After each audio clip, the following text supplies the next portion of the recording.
Firstly, Georgie, of course, many years ago, found him up on top of the roof at Te Rapa with pigeons. And I went out on the roof, that was where the box could call, and said, "What are you doing out here?"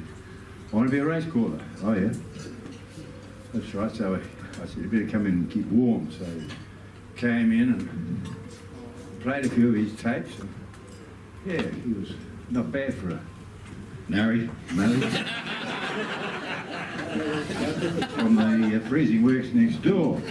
So anyway, that was all right. So I said, "You better come to the trials." So we got him to do trials. It was good. He filled into the trials for years, more years.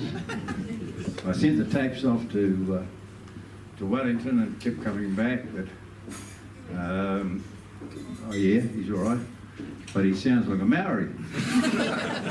So this went on and on. George is doing his balls, he's doing all the work and wants to be famous. He's never stopped since. Anyway, Murray King, who was a great broadcaster, was staying with me one night, and I put tape on, and I said, "Well, you know, have a listen to this guy."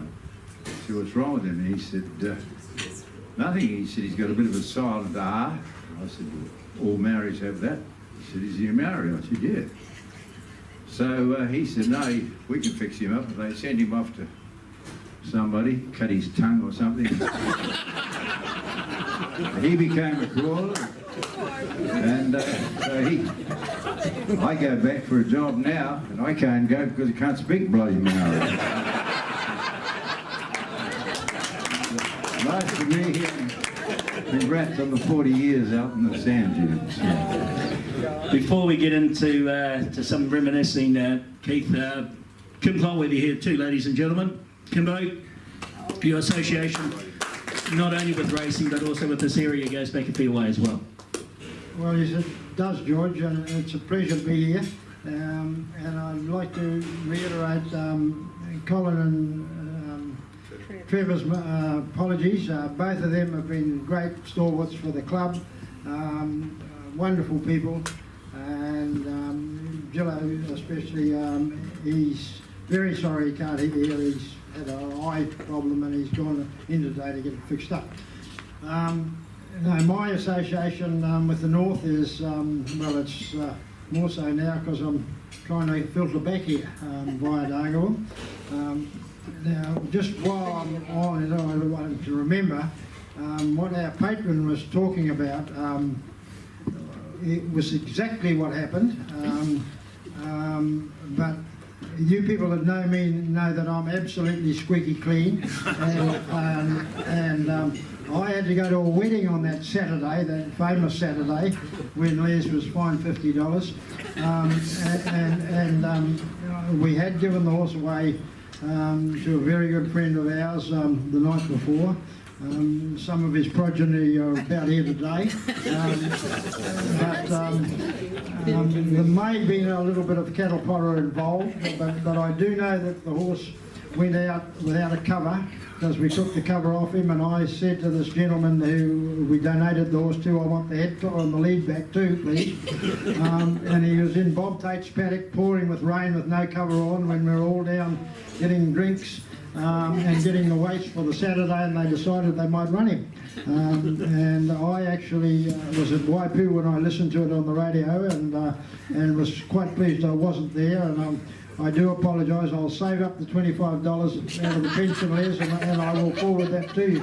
I didn't realise that happened. No, I've had some wonderful memories of Kensington Park. I was just thinking as I drove up the Western Hills Road, or whatever it was, when we rode up there from Peter's Stables down in the bottom through the ford, and I just said to Les earlier on, probably 95% of the horses racing tomorrow in Ruakaka would not walk through at Stony-Bottom Creek. You wouldn't even get them to the racecourse.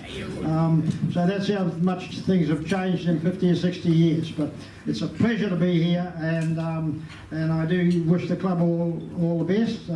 Sorry I can't be here tomorrow, but I've got a grandson playing rugby in Wellington, so I said 2 months ago I'd go there. So I'm sure you'll have a good day tomorrow. Bye. You mentioned Kensington Park, and let's go back to those days, a little bit before my time, but I've heard the stories. I've heard the stories of the night before.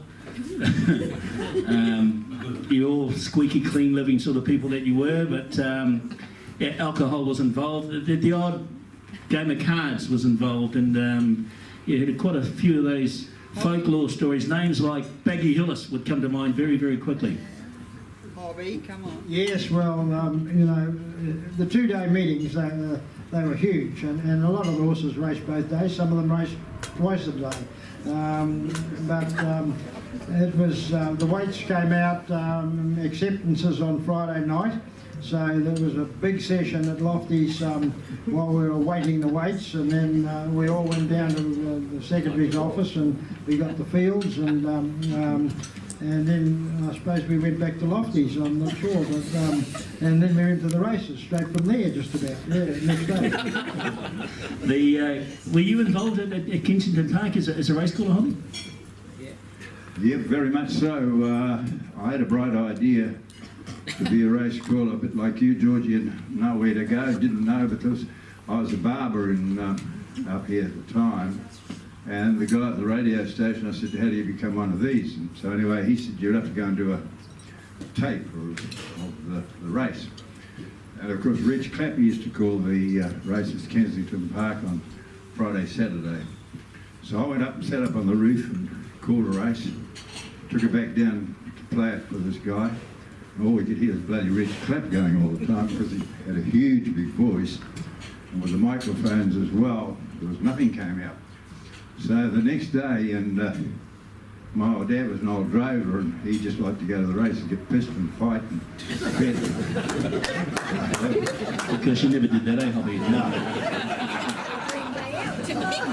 And couldn't drive a motor car, let alone a bloody recorder. So I said to him this day, I said, I need you. I said, I want to be a race caller and that sort of thing. Oh, yeah.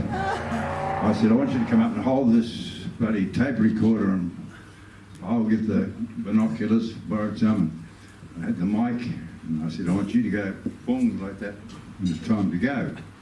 So he pressed the buttons and away I went. From ground level, it was the only place I could find away from the bloody microphones was out in the centre.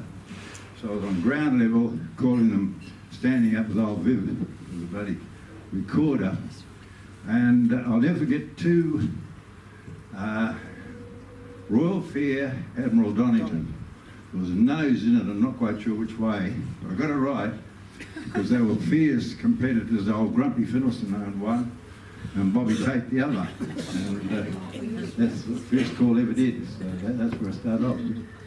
Kensington Park, you hear all these stories, but tell us a bit about the track itself. It was quite unique, wasn't it? It was a bloody shocking track. It was flat as a board, no camber on it, and it was about 1,400 metres, as Les said, but it was flat, and you're going around the corners. That was skidding like Torvald and bloody Deans all the way around. It wasn't a good track, but they didn't own it, and it was my version of it, and people did come to Wongaroo in those days, which was great. Because they used to do the bull riding next day with Shotgun Burke and Ronnie Burke. Those guys, that was compulsory, bull riding and cards and the whole town, you know, used to come alive. And of course, the time had run out, or it was time to move from Kensington. And I know at that stage, Dargaville Racing, of course, still are, but it was run by the old gum diggers and Coomera pickers. Wongaroo was a bit toffee-nosed. They were all sort of doctors and lawyers. And they didn't agree with one another. Couldn't. Had to be either here or there. And they looked at a place, it was a beautiful place, Windust Farm. It's out by Mungaperry, yeah. And beautiful trees and all lovely soil. Couldn't agree. Sell Dargaville, obviously. Take a bit of money that the professionals had, put together and go there, but they didn't.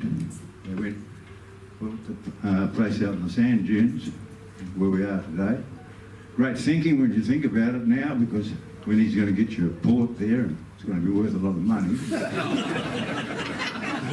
Otherwise, on your behalf too, Georgie, I was going to ask Les, how in the world, a brand new piece of ground, lovely sandy track, flat, would you build a bloody hill and build a stand facing the south-west?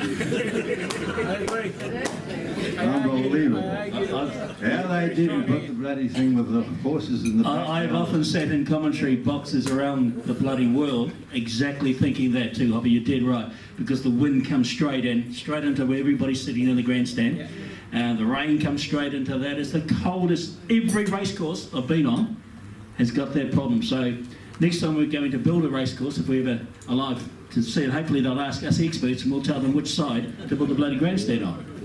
Well, what we're going to do, because when he's coming in, you'll get the airport. Airport, you'll probably have one of those too. You can walk there, we'll get a fortune out of the sand dunes, and go back and buy Windust Farm. Build our own racecourse. Sell Dargaville. Bring the cameras over and have our own racecourse and build it on our standards, Geordie. There we are. Moment in time, ladies and gentlemen. And there is an election coming up, and he wants to be voted into the election if you want to waste your vote on Keith Hobb Party. I tell you what, election-wise, I don't want to be into politics, but there's only a week to bloody go. But I don't think racing people realise how bad racing is. We won't be having any more tracks. And big tracks like Ellerslie and some of these could be gone. And that's how bad the industry is. There's a whole lot of fat cows down there, costing us $66 million a year to race. Do you know how many marketing people I've got down there? 15.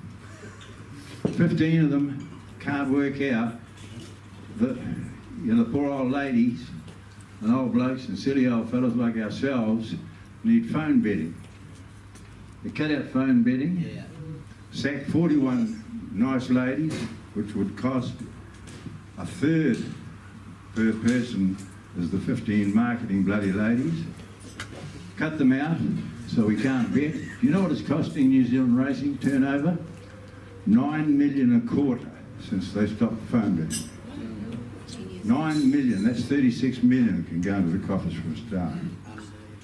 It's costing us 66 million a year. We can switch into Tabcorp in Australia next week if we get rid of the powers that be at the moment, and we can run it for 22 million. So there's a huge big go.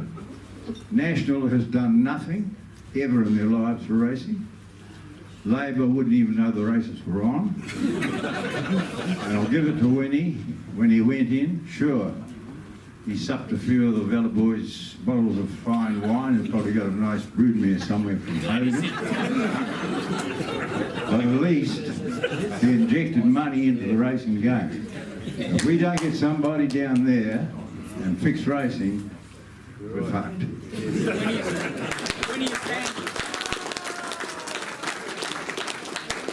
Kevin, you've been close involved in the racing administration side over many, many years as well.